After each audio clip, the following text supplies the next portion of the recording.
Hey, if you want to learn how to become an independent filmmaker or a filmmaker in general, I've got a book which I wrote with a buddy of mine. It's called Zan Azli and Wan Chun Hong's Guide to Indie Filmmaking.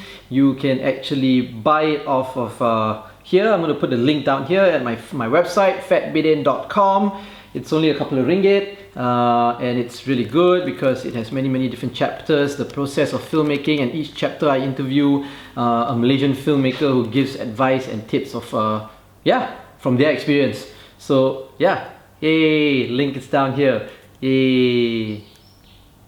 Okay, you are watching and listening to the Fat Bidin Film Club, and I'm assuming I'm Zan Azli. And I'm Shal Bustawan. And as usual, every week we review a film, a local film, and this time we review a local film that is it's not made it shown to locally. Amazon Prime. And can we actually watch it in Malaysia? Do we have Amazon Prime in Malaysia? I think you can get it. If you have VPN? I don't know, but what's the film called? Temenggor, Curse of the Moon. Yes. I can't remember if it's like a harvest moon, but there's a moon line involved. Yeah.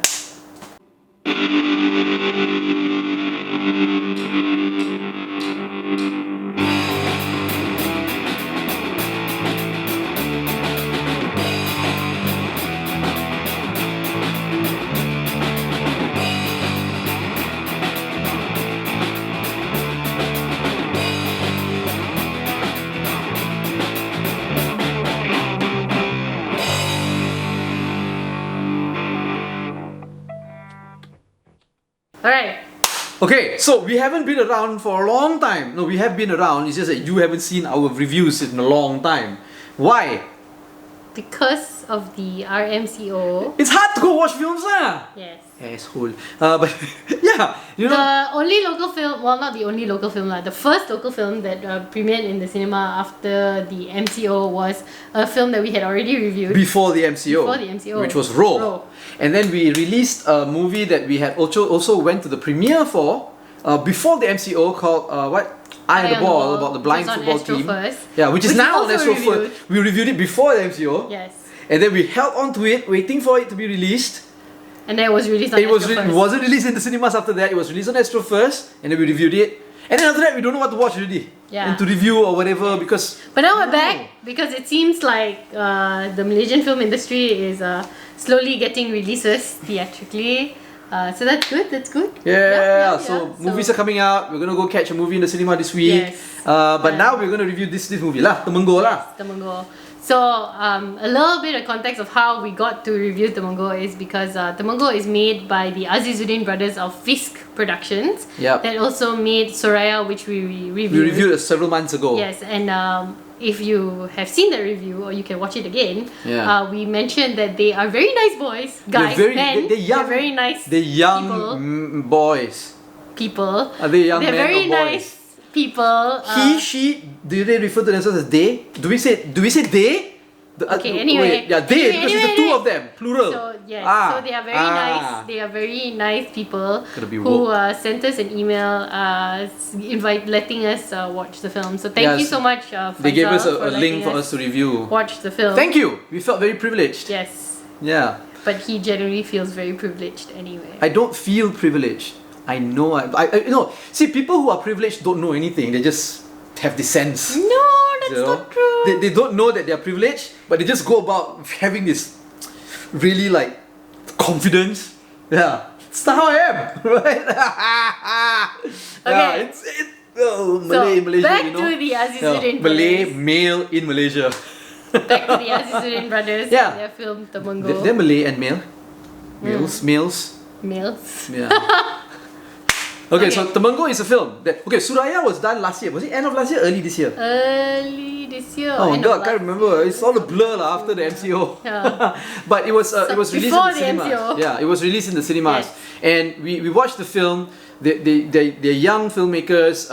The film wasn't perfect. There were a lot of flaws in the film, but we liked how this is Suraya. We liked how it was made. We liked the spirit behind it, and we saw a lot of great potential in these in the brothers lah. Yeah. Right? Yeah, and so we gave it a very honest review of what we thought about the film, but we were also very positive of what we wanted to see coming out from them after this. Yes. After that, right? Yes. Yeah. So for even more context of Temenggor, it is actually Fizal Azizuddin's first feature film that he actually made and completed in 2017. And it's definitely before Suraya. Definitely before Suraya. Suraya was 2019 or 2020. So he made this in 2017 and nobody wanted to pick it up. And recently a company picked it up and sort of made a second cut, which we watched.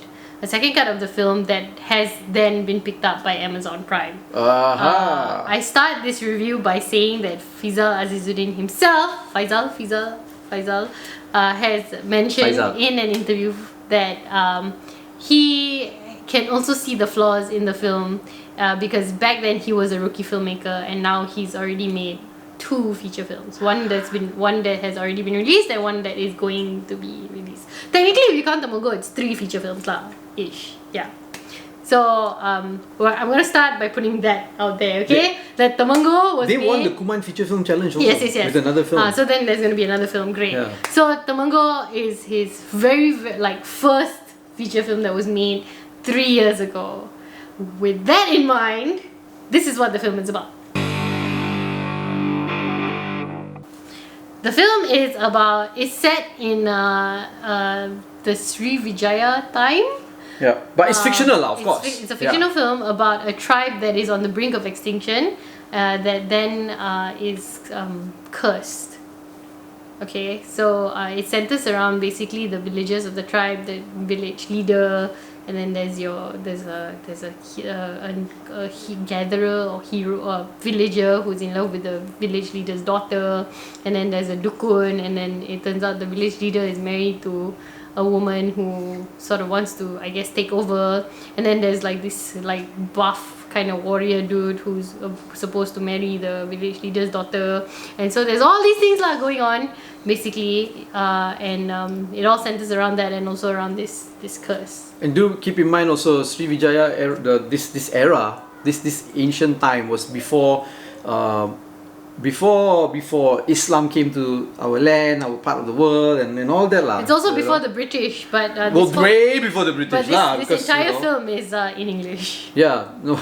So yeah, which makes it also very unique lah, because it's one of those films that are fully. It's like you watch Russell Crowe's Noah, right? About Noah's Ark, and they're all speaking in English. Yeah, so there you go lah. But okay, anyway, so we're gonna review the film now. So yes. Yeah. Okay. So. All right. I do not review this film. Okay, so first we'll start again by saying that it was his first feature film. So you know what's gonna happen now, right? So I would like to start by saying sorry, Azizuddin brothers. I really feel like their filmmaking spirit still is present in this film. Oh yeah, of course. That is one of the positive things about this film. It's really great that they are very into telling stories that they feel are not commonly told. We really need a lot more of that. This story I felt was an attempt at doing that, telling a very different story from your generic Malaysian film stories, like mainstream film stories. Yep. That's one. Secondly, because it was a small film, their first feature film, they didn't really have a huge budget for it. It was only 5 figures. And not like super high 5 figures either. So all their actors are, I suspect, like their friends, but mostly are no like big mainstream names lah. So you can tell that the cast and the crew were probably very tight knit, and very close to each other, and it sort of translates on screen also how they are friends lah. Yeah. And they sort of kind of know each other. I mean, when I first started making films, this was exactly how we did it, and I'm sure our early films sucked. Like, oh my god, right? Well, not really. My first film got several film festivals. You're lucky lah that there was no Fat Bidin Film Club then to trash. No. My first film actually did quite well in the festival. Yeah. Okay. Wallow your privilege. Anyway, so but no lah. It's really nice that raw indie filmmaking spirit is there. You know, you want to make a film, you want to tell a story, and You you just just do do it. it. You do it with know, whatever you do have. it. You do it with whatever Right? you have. Yeah, I don't like these people who are like, oh, I got no camera, oh, I got no crew. I need to get grant. I got to get grant. I must have a grant. Oh my god! Like 90% of my films I make no grant. I work myself, save money, and make. No budget. So, yeah. Actually, no lah. Now it's really come to about 80% only lah. Yeah. We've been quite So- lucky in the last few years already lah. Yeah, that we've But got this is funding not for about our us. film. This is about. I always Temenggor. make things about us or me. Yeah. Okay. So, yeah. So that was what I really, really liked about this film. The community spirit and the real effort at trying to tell a different story. Yeah. That being said, Oh, on are you going to? Oh, wait. Before you go that direction, I also like the fact that they kept hawking the film. I don't know how it got to Amazon Prime, but if it's a film that was done in 2016, right, or 2017, now it gets onto Amazon Prime. It must have shown some perseverance and persistence of trying to get it out. and they even cut a second cut. And the of the second film. cut. So yeah, good job. You know, so a film still lives on. You keep on pushing it until it gets seen. Yeah. So that's good. Yeah. Okay, take it away, mad bitch. Go. I cannot be bitchy to them. They're so nice. I'm not gonna be bitchy. Okay, I'm just gonna say, that well, the story is supposed to be about centering around this curse, right? But the story didn't really show that lah. It really just kind of showed people trying to get to other people, and then it cut to like a different scene of completely unrelated people, and then there was like some fucking on a tree that didn't seem very consensual. It was a rape scene. Oh. So there was this anal rape scene from between two men. Don't spoil it for people. What if they have Amazon Prime? But I just didn't know what that scene was about. I didn't know what most of the scenes were about lah. Okay, maybe I'm not like niche enough or I'm not smart enough. Maybe this is like shadow play where you need to be like very intelligent to understand, but I didn't get it, yo. I didn't understand. That was one thing. I didn't understand what was going on. And I really thought that it was going to be this thing where like the curse like hits the villagers and bad things happen or whatever. But maybe it's because it's not supposed to be so like generic or so mainstream that it became the way it became lah. But because I guess Faisal was young, he didn't have the kind of control you needed to deliver a film like that or to deliver that kind of direction. So what happened was the film kind of just slowly falls apart. And you end up just not understanding what's happening. You don't know what's going on. You kind of get like a brief backbone of a story, but even that also kind of falls apart in the end. Yeah. And I don't know if this was intentional or what, but the villains are all brown dudes. Oh, they're all Indians. They look like, Indian lah, as far as I see. I don't know if they're really I Indian don't or not. really know why But they that all look was a Indian. thing, but All the bad guys are all Indians. yeah. With Indian beard and all. And there was only like one China guy. But maybe, I don't know, maybe that was because, their friends happened to be like that lah. And, their Indian friend happened to be the best guy for the role. And maybe that was the reason. But... So if I look at when I was making films way back, when first started making films, right? We didn't care who was good for a role or not. As long as got somebody who want to help us out to act, they just act how we got them. Yeah, they would be the right person for the role, So I don't know, but so the film was bad. It wasn't just the directing; it was also the writing. I think the writing needed to be a little bit tighter. It needed to have a flow, lah. I think it needed to have a story. Or maybe I mean that's what I felt, right? Acting wasn't very good either. Acting wasn't very good, and the fact that this was so long ago and you're showing now, this is, I don't know, because there are already flaws in the storyline itself and the directing, right? You start noticing other things as well. Like for example, if this is taking place so long ago when travel was very difficult because there was no Air Asia, not everyone can fly, right? no, people cannot fly. Yeah, people cannot fly. Now, one can fly. Right now, also not many people can fly because of COVID. So it would have been a very homogeneous society, but the people there look so eclectic in that kampong, in that village, so different race, different looks, different genes, and so you start noticing these kind of things, right? I think the fact that they chose to do it in English also threw me off a bit.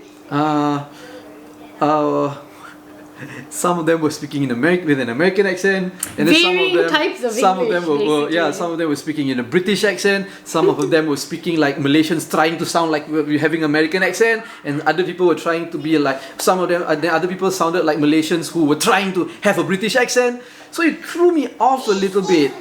We spoke to Ami Muhammad. Should we say? Well, I don't know. Because we were talking about how all these local films using the English language. It's like those old actor studio theatre plays, where it's obviously very local, but they use English as a medium. Now, it shouldn't be a problem using English as a medium, but I don't know. For this particular story, it threw me off, and I don't see why a local language or dialect could not have been used, because I've seen so many local films that are done in Malay, and even like local dialects of Malay that have gone on to Cannes, and like Kaki Bakar. But they wanted to do it in English. They wanted to make a Malaysian English I guess so. Is it? Is that it? Okay. Yeah. Okay. I feel like the thing about the writing having to be tighter is not a problem of It needed to have a story. Yeah, it's not about the story or the concept being too niche, because in the interview that I read, the article, they talk about how people didn't want to take it on because it was very niche. They told them to make more mainstream content. I don't think the problem is that it's too niche. I think it's a good story concept, but because they were young, it was not executed well. Okay. In all aspects. In all aspects, and that leads to the same thing about the English, the language, and the people not looking homogeneous because they had no budget, They were just working with whatever they had.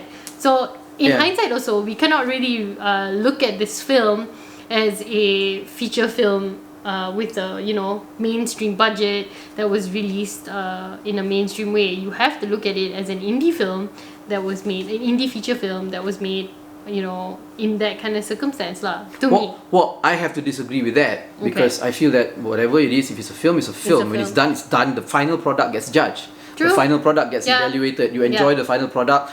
You're not out there. It's not your obligation as an audience member to find out. During the shoot they had not enough money for catering, or one light broke. No, because you look at the final product. But again, because this is your first film, right? You still want to know the context, right? And you want to make all these mistakes in your early films. Yeah. And the fact that it's so low budget, to me, it didn't look low budget really. Because the set, the costume, it looked good. The costumes and the tools and everything were actually sourced from local Orang Asli. Wow, it looked great. I thought so it's like super authentic lah. Yeah, the set and the costumes and the way the people looked it looked really good. Yeah, that one, hats off. Yeah. So if this was the Fist production film after Soraya, then I would have a lot of things to say lah. But because it is their first film, I can forgive it, and I think it's very brave of him to put his first film out there. Like my first film is out there somewhere, and I wish it wasn't. You can Google Cheryl Bustaman, Tengku Cheryl Amira Bustaman. Google. He's got this girl at the taxi stand or bus stand or something like that. You watch the first film. It is a horrible. It's on YouTube. Go horrible search. film. Or is it like on Monash's YouTube channel? Down. Is it? I'm gonna take it down. You can't take it down because somebody else put it up. Yeah, exactly. That's the problem right now. But it still got picked up by Amazon Prime. Congratulations. That's a good thing. It's like you said lah. It's a good thing that they still kept working on it, and they are not too proud to take this other production company's opinion or distributor's opinion before they got to put it on Amazon Prime. They were open to doing a second cut, because some directors, they're like, no, this is my art. This is my art. Okay, you cannot touch it. Because this is going to cure cancer. It's going to cure COVID-19. But no, films are not going to do that. So it's really, and even when we met them also, they seem like the kind of people. They're very open to. I like them. To learning. They're very open to criticism. They're very open to improving lah. So I think it was really good that they were willing to make the changes that they wanted to make, whatever it was, with and to create this second cut. Whether the second cut is good or not, I don't know what the first cut looked like, so I cannot compare. Or whether the film itself is good or not is to me then sort of secondary, because there's only so much you can do with whatever you had already come up with, right? It was 3 years ago. It's not like, you know, he can reshoot it or change it now. So if that is the product of working with whatever he had at the time, then still good job lah. Good job on making a film lah. But no lah, it's not a good film. Sorry. Yeah, but you know that too, I think. Yeah. Or, you know, so we're looking forward to their next film, right? yes, we want which you all is to, coming very soon, yeah, hopefully. we want you to keep making films, right? Please make films. Keep making Please films. keep making better films. But we've got higher expectations for any film that comes up from you after Suraya, right? Yeah. And we're gonna be more critical with the films that you guys make after Suraya. So this one we lepas. This one, yeah. But yeah. Yeah. I'm glad you guys are making films. Make some more. Yep. So if you have Amazon Prime, watch it. Don't watch it. I would say, ooh, susah. I want to say don't watch it. Watch it to give encouragement. You know what I mean? Yeah. Watch it to give encouragement. So I think I would say watch it, but keep an open mind. But you never know, you know. Some people might I like would it. say watch it. Because you might see it completely differently than we did. We're very like non-niche intellectual people, so we maybe didn't understand it. Okay as lah, well as go other watch it lah. people. So watch it. This is Yeah, not a watch film. it. This is not a film that we hate and we're going to tell people don't watch it. Yeah. There are films that we have said we don't watch, right? So we're not going to say it for this film. Yeah. Because this is not that kind I of film. think you that we should don't give feel it a that way. chance, Yeah. and you should tell us what you think about it and make your own Tell us about decisions it. and judgment. Tell the Azizuddin brothers Because about it's definitely Yeah. a very, I feel definitely a very open concept film that you can, it will be taken differently by different people. Yeah. Yeah. Okay. So that's Okay. it. Right? That's it. Hopefully more films are coming out, then we can start reviving the industry again. Yes. Like this video. Yeah, like this video. Don't like this video. Don't like this video. Subscribe to our YouTube channel.